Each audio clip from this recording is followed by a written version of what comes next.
Good morning everyone, welcome to knowledge account. আমরা দেখব 8 April 2025 এর ডেলি কারেন্ট অ্যাফেয়ার্স, তার সাথে সাথে রিলেটেড স্ট্র্যাটেজিকে। তো আজকের ফার্স্ট কোয়েশ্চেন, সঙ্গীত কলানিধি পুরস্কারে সম্মানিত হয়েছেন আর কে শ্রীরাম কুমার। ইনি নিম্নের কোন বাদ্যযন্ত্রের সাথে জড়িত? আর কে শ্রীরাম কুমার ইনি হচ্ছেন একজন বেহালা বাদক, ভায়োলিন বাজান এবং কার্নেটিক মিউজিকের একজন সঙ্গীত শিল্পী। ইনি কর্ণাটকী সঙ্গীত শিল্পের রুদ্রপাটনা পরিবারের সদস্য। বেহালাবাদক আর কে ভেঙ্কটরামা শাস্ত্রীর নাতি ইনি, আর কে শ্রীরাম কুমার। এরকম মিউজিক একাডেমি আর কোন কোন অ্যাওয়ার্ড গুলো কাকে কাকে দিয়েছে একবার দেখে নাও। 2025-এ উর্মিলা সত্যনারায়ণ, ইনি হচ্ছেন নৃত্য কলানিধি অ্যাওয়ার্ড পেয়েছেন, ভারতনাট্যম নৃত্যশিল্পী একজন। এবং শ্যামলা ভেঙ্কটেশ্বরন, টি আর গোবিন্দরাজন, এনারা মিউজিক এডুকেশনে সঙ্গীত কলা আচার্য অ্যাওয়ার্ড পেয়েছেন। আর মাদাম্বি সুব্রমণিয়া নাম্বুথিরি কথাকলির জন্য, মানে কথাকলির সাথে জড়িত ইনি। জে টি জয়রাজ কৃষ্ণন ও জয়শ্রী জয়রাজ কৃষ্ণন বীণা বাদক, ইনস্ট্রুমেন্টালিস্ট পারফর্মিং আর্টস ক্যাটাগরিতে টিটিকে অ্যাওয়ার্ড এরা পেয়েছেন। তো কারা কিসের সাথে জড়িত, কোন ফিল্ডের সাথে জড়িত, এই জায়গাগুলো তোমরা এখান থেকে ভালো করে করে রাখবে। সঙ্গীত কলানিধি পুরস্কার যেটা, এটা হচ্ছে কর্ণাটীয় সঙ্গীতের বা কার্নেটিক মিউজিকের সর্বোচ্চ সম্মান। এটা মাদ্রাজ মিউজিক একাডেমি প্রতিষ্ঠা করেছিল, 1928 সালে প্রতিষ্ঠা করেছিল। আর কর্ণাটকীয় সঙ্গীতে ব্যতিক্রমী অবদান রেখেছেন এমন সঙ্গীতজ্ঞ, সুরকার এবং পণ্ডিতদের সম্মানিত করে এই অ্যাওয়ার্ড। 1942 সালে একাডেমির সভাপতি কে ভি কৃষ্ণস্বামী আয়ার এই পুরস্কারের সাধারণতা দেন এবং 1943 সালে প্রথমবার এটা প্রদান করা হয়। কোন সঙ্গীত শিল্পী 2024 সঙ্গীত কলানিধি অ্যাওয়ার্ডে সম্মানিত হয়েছে? কি বলবো এখানে, থুদুর মাদবুচি কৃষ্ণ। এটা কার দ্বারা তৈরি করা হয়? এই বেহালা বা ভায়োলিন, এটা উচ্চ পিচের একটা বাদ্যযন্ত্র। বেহালা 16 শতকের ইতালিতে আবিষ্কৃত হয়েছিল। দেখো এখানে বেহালা বাদক কারা কারা রয়েছেন, বেহালার সাথে জড়িত কারা কারা রয়েছেন। এখানে লক্ষ্মী নারায়ণ, এল সুব্রমণিয়ম, এসএসসি স্টেনোতে 2022-এ এসেছিল। সঙ্গীতা রাজন, শ্রীমতী এন রাজম, এটা এনটিপিসিতে এসেছিল, এমটিএস এসেছিল এবং সিজিএল এসেছিল।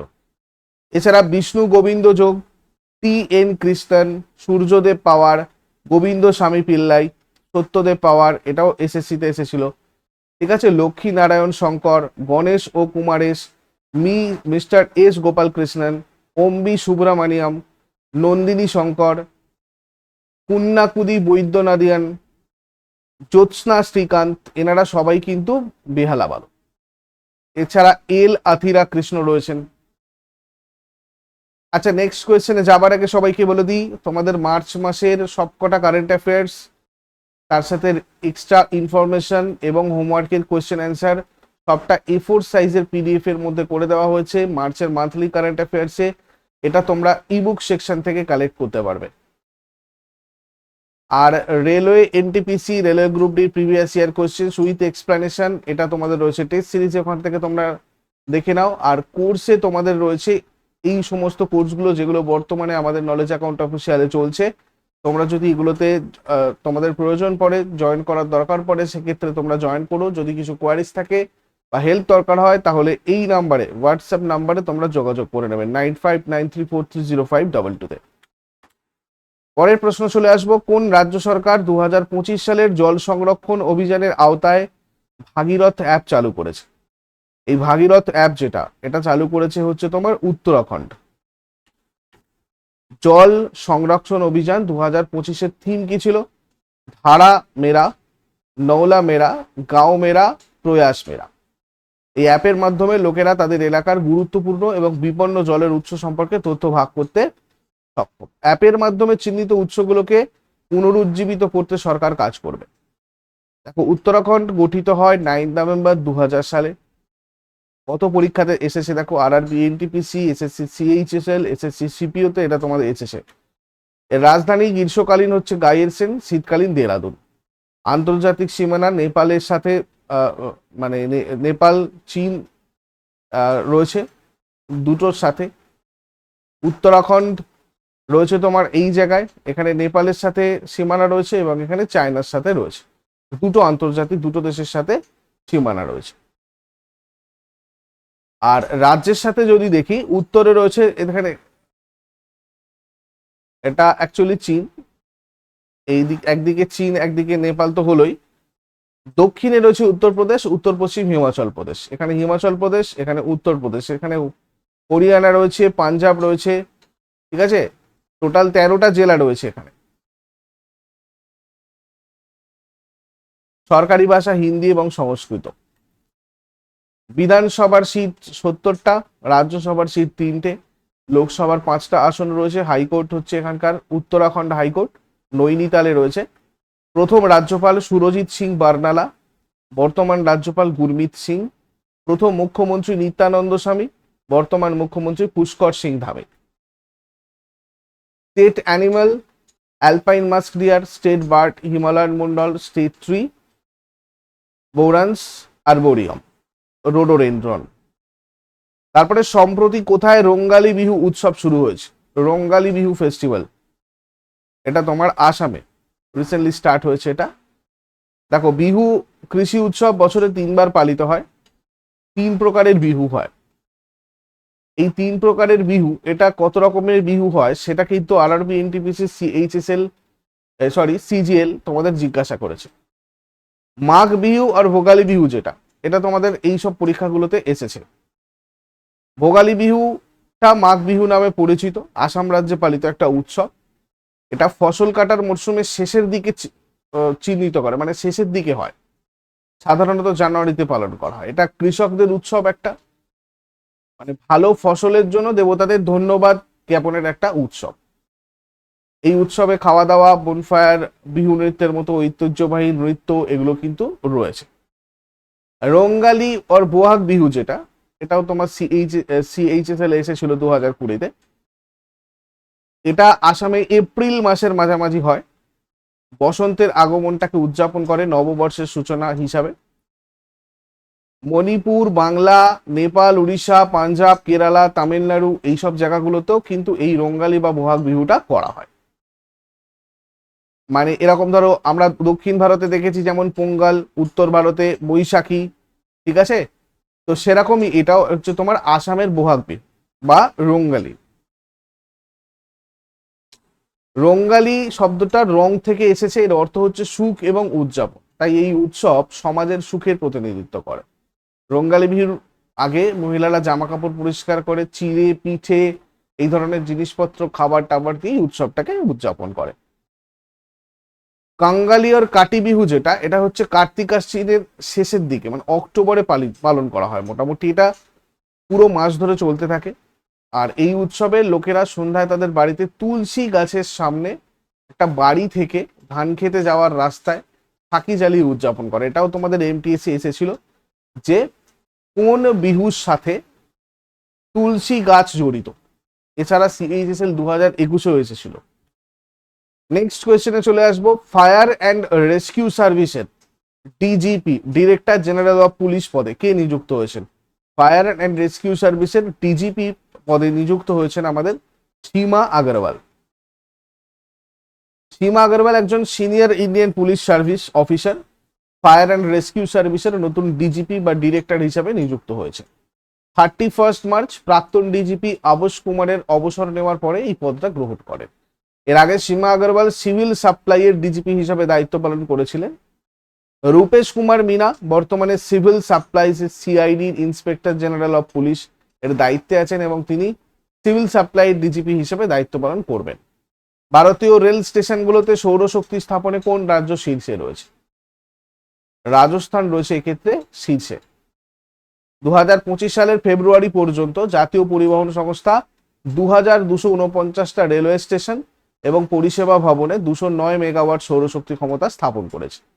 বিগত 5 বছরে সৌর বিদ্যুৎ কেন্দ্র স্থাপনের ক্ষেত্রে 2.3 গুণ বৃদ্ধি পেয়েছে, যা আগের 5 বছরের তুলনায় বেশি। রাজস্থান 275টা স্থাপনের মাধ্যমে সৌরশক্তি সম্প্রসারণের শীর্ষে রয়েছে। তারপরে মহারাষ্ট্র রয়েছে, তারপরে ওয়েস্ট বেঙ্গল রয়েছে। তারপরে ফিসকাল হেলথ ইন্ডেক্সে কোন রাজ্য শীর্ষে আছে? ফিসকাল হেলথ ইন্ডেক্সে শীর্ষে আছে ওড়িশা। ঠিক আছে। তারপরে দেখো অন্যান্য শীর্ষ রাজ্য হচ্ছে ছত্তিশগড়, গোয়া, ঝাড়খণ্ড। পাঞ্জাব, অন্ধ্রপ্রদেশ, পশ্চিমবঙ্গ, কেরালা, এরা সবচেয়ে খারাপ রাজ্য ফিসকাল হেলথ ইন্ডেক্সে। এটা নীতি আয়োগ প্রকাশ করে, 2025-এরটাও নীতি আয়োগ তার মানে প্রকাশ করেছে। এটার মূল বিষয় হচ্ছে রাজ্যগুলোর আর্থিক স্বাস্থ্য মূল্যায়ন করা। ফিসকাল হেলথ ইন্ডেক্স 2025-এর ভিত্তি হচ্ছে কন্ট্রোলার অ্যান্ড অডিটর জেনারেল মানে ক্যাগ থেকে 2022-23 সালের যে তথ্য সেটা। ফিসকাল হেলথ ইন্ডেক্স 2025-এ মূল্যায়ন করা সূচক মোট সরকারি ব্যয়, রাজস্ব সংগ্রহ, জিডিপি, জনসংখ্যা, ঋণ সূচক, ঋণ স্থায়িত্ব, এইগুলো এই প্যারামিটারগুলো দিয়েই ফিসকাল হেলথ ইন্ডেক্সটা তৈরি করা হয়। যেখানে শীর্ষ রাজ্য হচ্ছে উড়িষ্যা, মানে উড়িষ্যা সব থেকে বেটার, আর সব থেকে খারাপ হচ্ছে আমাদের পাঞ্জাব, অন্ধ্রপ্রদেশ, ওয়েস্ট বেঙ্গল, কেরালা এরা। আইএমএফ এর উপদেষ্টা পরিষদে কাকে নিযুক্ত করা হয়েছে? আইএমএফ এর উপদেষ্টা পরিষদে নিযুক্ত করা হয়েছে এন চন্দ্রশেখরনকে। টাটা সন্সের চেয়ারম্যান এন চন্দ্রশেখরন আন্তর্জাতিক মুদ্রা তহবিলের ব্যবস্থাপনা পরিচালকের উদ্যোক্তা আর বৃদ্ধির উপদেষ্টা পরিষদে যোগ দিয়েছেন। ইন্টারন্যাশনাল মনিটারি ফান্ড গঠিত হয় 1945-এর 27 ডিসেম্বর। এর হেডকোয়ার্টার মার্কিন যুক্তরাষ্ট্রের ওয়াশিংটন ডিসিতে রয়েছে। আরআরবি এনটিপিসি তে কতবার এসেছে এটা দেখো। মেম্বারশিপ কান্ট্রিজ হচ্ছে 190টা, 189টা ইউএন কান্ট্রিজ, আর তার সাথে রয়েছে Kosovo. Managing director Kristalina Georgieva. First deputy managing director Gita Gopinath. আর এই ইন্টারন্যাশনাল মনিটারি ফান্ডের প্রধান বৈশিষ্ট্যগুলো বিশ্বব্যাপী দারিদ্র হ্রাস, আন্তর্জাতিক বাণিজ্যকে উৎসাহিত করা এবং আর্থিক স্থিতিশীলতা আর অর্থনৈতিক প্রবৃদ্ধি প্রচার করার কথা বলে। এখানে এনটিপিসি 2021-এর জিনিসটা এসেছিল। ভারতের কোন রাজ্যের ওয়ারাঙ্গাল চাপাতা চিল্লি সম্প্রতি জিআই ট্যাগ পেয়েছে? এটাকে টমেটো চিলিও বলা হয়। এটা তেলেঙ্গানার একটা product, recently geographical indication tag পেয়েছে এবং তেলেঙ্গানার সরি তেলেঙ্গানার 18তম জিআই ট্যাগ যুক্ত এটা প্রোডাক্ট।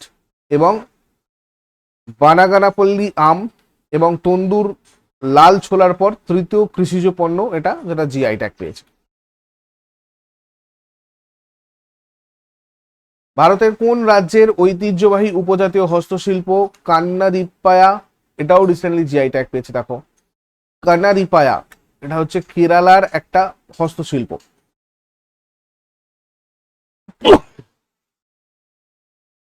এটা কেরালার প্রথম আদিবাসী হস্তশিল্প পণ্য যেটা জিআই ট্যাগ পেয়েছে। এই পণ্যটার নাম এসেছে মানে আয়না মাদুর থেকে। এটা রিড মাছের নরম আভ্যন্তরীণ একটা স্তর থেকে তৈরি করা হয় এটা। এই মাদুরটা শীতকালে উষ্ণতা প্রদান, গ্রীষ্মে শীতল প্রভাবের মতো, মানে গরমকালে আর কি ঠান্ডা করে দেয়। কারুশিল্পটা প্রাথমিকভাবে ওরালি, মান্নান, মুথুবা, মালায়ান এবং কাদার উপজাতি সম্প্রদায় আর ইদুক্কি, ত্রিশূর, এর্নাকুলাম এবং পালাক্কাড় জেলার উল্লাদান, মালায়ারান এবং পার্বত্য পুলায়ের কারিগরদের দ্বারা মানে এরা করে থাকে আর কি।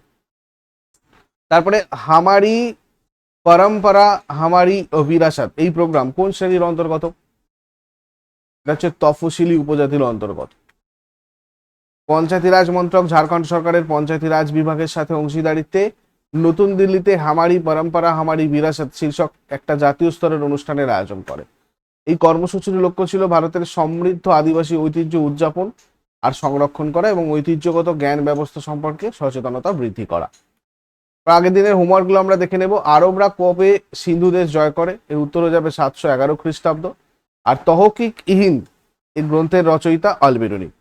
আর আজকে তোমাদের জন্য প্রশ্ন থাকবে জ্ঞানপীঠ পুরস্কার কোন ক্ষেত্রে দেওয়া হয় আর রত্নাবলী কার সৃষ্টি? এগুলো শেষকালে কমেন্টে জানাও। চট করে আগের দিনের গুলো একবার কুইক রিভাইজ করে নেবো। যারা যারা লাইভে রয়েছে অ্যান্সার করো। 7 এপ্রিল 2025 এর কোয়েশ্চেন্স কি ছিল?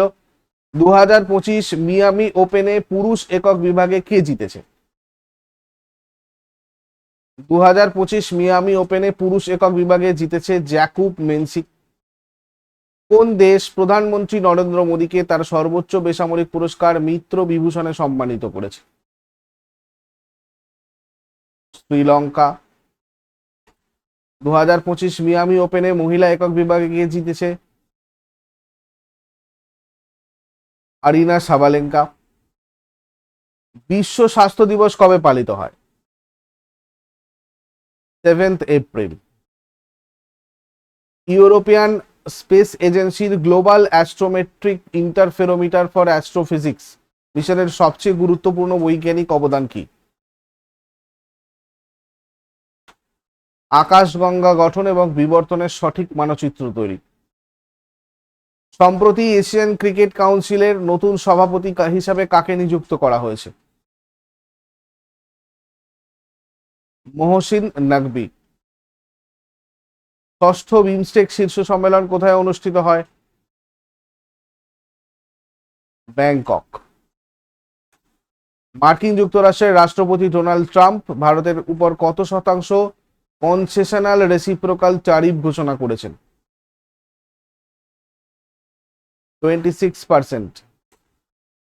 কোন রাজ্য সরকার সম্প্রতি অন্তোদয় গৃহ যোজনা চালু করেছে? ওড়িশা। 2024-25 অর্থ বছরে ভারত কত লক্ষ বৈদ্যুতিক দ্বিচাকার গাড়িতে ভর্তুকি দিয়েছে? 10 লক্ষ টাকা।